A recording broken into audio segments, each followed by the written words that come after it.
Look, I mean, to answer this question seriously, one would need to see the photograph. Ну, смотрите, чтобы серьезно ответить на такой вопрос, нужно, конечно, видеть бодиграф.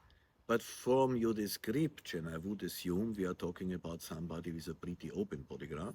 Но из того описания, которое вы дали, я могу предположить, что мы говорим о человеке с довольно открытым бодиграфом, Who gets in the group pumped up with all kind of energies.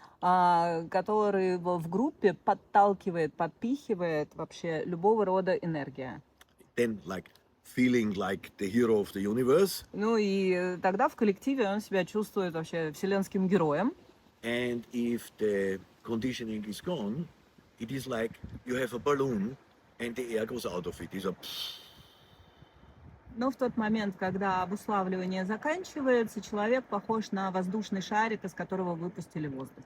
So it is a clear indication you should not look about energy, you should look about awareness. И это будет очень четким указанием на то, что вам нужно не за энергией гоняться, а искать осознанность. Because this does not depend from energy. Потому что осознанность не зависит от энергии.